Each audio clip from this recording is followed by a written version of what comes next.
Hi you guys, I am back with another remake video. So this is a 5 layer dream that I will be putting into your hearing. I had the dream May the 18th of 2026. And so I shared this dream already. God wants me to share it again for whatever reason, I don't know. But I am here delivering out of obedience to help you understand why these layers are warnings. Anytime God give you warning dreams, you really want to pay attention to how God is using you. If you are dreaming, if you are seeing, whatever the case may be, you want to pay attention to your dream life and how you dreaming and seeing a lot of that. And for your information, I am still dreaming. I've been dreaming since the 1st of January, and it is June. And so I never dreamed like this in full totality.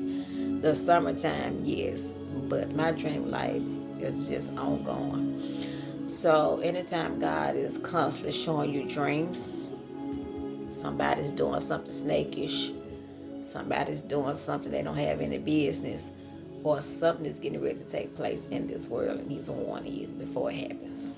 So one, I was at a store and I was looking to plug my phone up. I had 2 sticks of deodorants. One had a recall on it and the other one was just left standing. Now, I'm not going to give the same interpretation that I gave last time. God gave me a different interpretation. But with the 2 sticks of deodorant, I believe it is going to be a recall on this deodorant. I'm not sure because that deodorant didn't have a name. But the one that was left standing was Degree, which was the brand. And so when you are at stores and you're looking to plug up your phone, that means that it's some type of energy accumulating or depopulating somewhere. And so I have been having dreams about blackouts. So it's going to be something dealing with the energy where they can't get power in certain areas. And so it's going to be outages, grids and things just flying off the handle, and people not understanding what it is that is going on. So you want to make sure that you are prepared in all areas too. I was looking for this thing to scan the food. The woman said just lay it on the counter and scan your hand. If not, you won't be able to buy. I said I saw everything hidden under a register, safe money missing, and stolen paperwork. So y'all already know what's going on with it. It's going to be a part of the mark of the beast. I couldn't scan my food unless I scanned my hand. I couldn't buy because I didn't scan my hand. So at this hour, you have to trust God with everything, your finances, the way that food will be coming into your home. It's gonna get real crazy out here, if not already. So all the stuff that was hidden, the register, under the register, the safe money missing and stolen paperwork, is going to be some type of fraudulent with that. I'm not per se sure if it's going to be a grocery store, just some type of store, but somebody is stealing money and it's stolen paperwork and things are coming up missing, and they're going to do inventory and they're going to find these things and look and see, okay, something is missing out of this, something is missing out of that, something is not right with this counting of this safe money, whatever the case may be. So you really want to pay attention in that area as well. All right, 3. I saw these kids coming into the yard, and the prophetess said you can't come into this yard because she was ministering on the phone. Another incident happened because she was too busy ministering, and the car was smoking from the hood to the inside.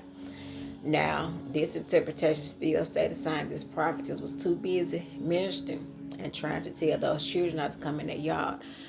But she was so busy ministering on the phone and distracted that she didn't even know that her car was smoking. And it was coming from the hood to and through the doors. And so oftentimes when people are so wrapped up in ministry that they're distracted about what's going on in their lives, what's going on in their families, what's going on in their own home. Ministry starts at home and then they spread abroad. So some people are putting church before their families, before their marriages, and God's not pleased with that. All right. For I saw these workers, they had on a blue shirt and an orange shirt. They was managers of this place of business. They received from the prophet. But when I gave them the word, they asked me how old I was. I told them. They smiled and walked off. Sad thanks, but this isn't going to happen. So again, with that, people are going to receive what they want to receive from other people. But here's the thing with this dream. They didn't receive from me. But everything that came out of my mouth came to pass.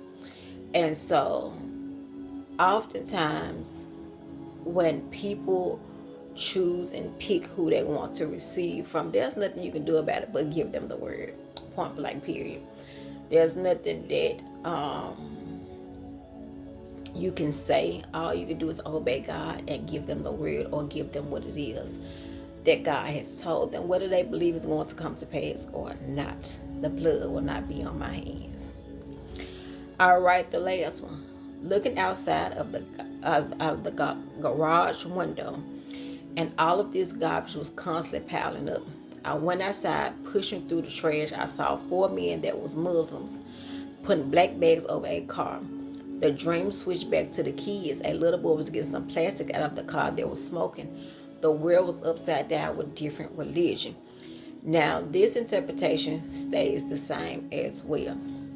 Now, this is a lot to unpack. When I was looking outside of the garage window, I saw all of these garbage bags constantly piling up.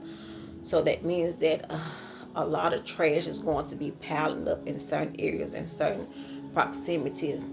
And it's going to be so hectic that people won't be able to get around this trash or pick this trash up, meaning every time they would pick a pile up, another pile will come.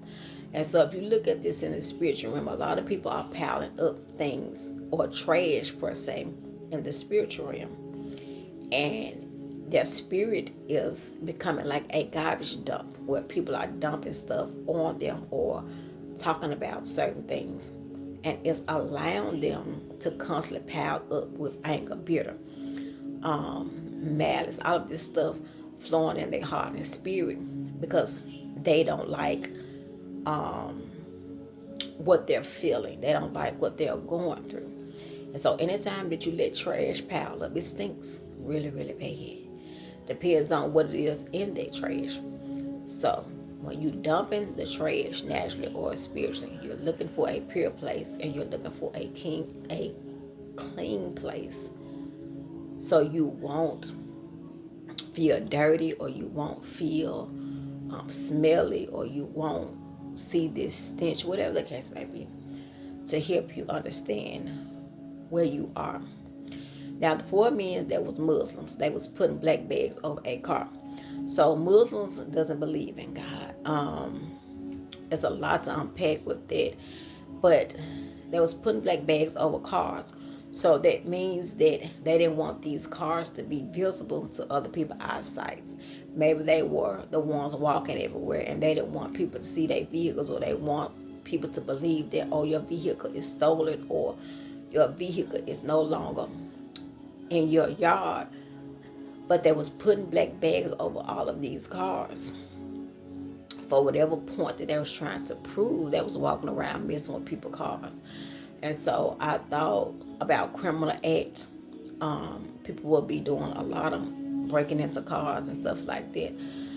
But also, the spiritual interpretation that God gave me is that Muslims or other different religions or other different denomination would try to vehicle or make people believe that they are going into a blank space or a black place or a gray place while they're driving and trying to get to destiny, or driving to get to their destination, or driving to get what they need in the spiritual realm and natural. All right. The dream switched back to the kids, and the little boy was getting some plastic out of the car that was smoking. The world was upside down with different religions. You're already seeing this stuff where a lot of people are not believing in God. Like, people are truly lovers of themselves, and it's all about them. It's all about what they can get. It's all about how they can preach. It's all about how they can teach. It's all about how they can prophesy. All of that. They're really not worrying about souls. And so these different religions is going to be very, very dangerous in the next coming years, where people are not going to be believing in Jesus, but they're going to be believing in a status or a Buddha or something that can't talk, and they're going to be operating in a lot of witchcraft. So grace and peace to you all. When God releases me again, I'll be sure to do the will of the Father. I pray that this help who it needs to reach. I pray that as God continue to use me to the magnitude of his glory, that whatever God have me to say, do, or put out, that you take this stuff back to him. I'm here delivering as a messenger, as a mouthpiece, as a prophet of God, as an encourager, as a person that inspires and impact. So I will see you guys next time. Y'all have a good day. Goodbye.